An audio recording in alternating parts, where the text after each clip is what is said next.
بسم الله الرحمن الرحيم. عما يتساءلون عن النبأ العظيم الذي هم فيه مختلفون كلا سيعلمون ثم كلا سيعلمون ألم نجعل الأرض مهادا والجبال أوتادا وخلقناكم أزواجا وجعلنا نومكم سباتا وجعلنا الليل لباسا وجعلنا النهار معاشا وبنينا فوقكم سبعا شدادا وجعلنا سراجا وهاجا وأنزلنا من المعصرات ماء ثجاجا لنخرج به حبا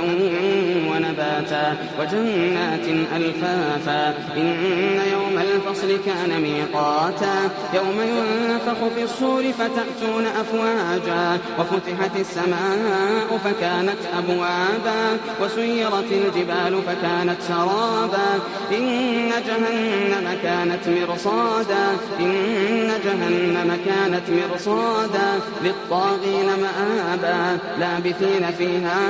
أحقابا لا يذوقون فيها بردا ولا شرابا إلا حميما وغساقا جزاء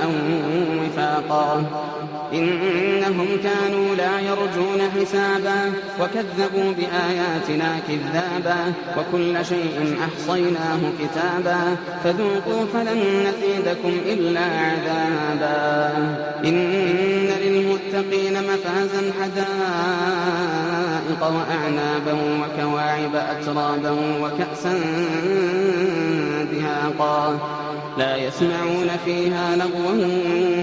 ولا كذابا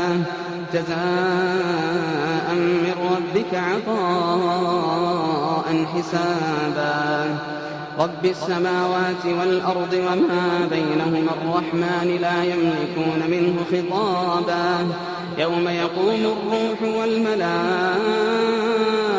صفا لا يتكلمون إلا من أذن له الرحمن وقال صوابا ذلك اليوم الحق فمن شاء اتخذ إلى ربه مآبا إنا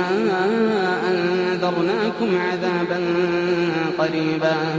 يوم ينظر المرء ما قدمت يداه ويقول الكافر يا ليتني كنت ترابا.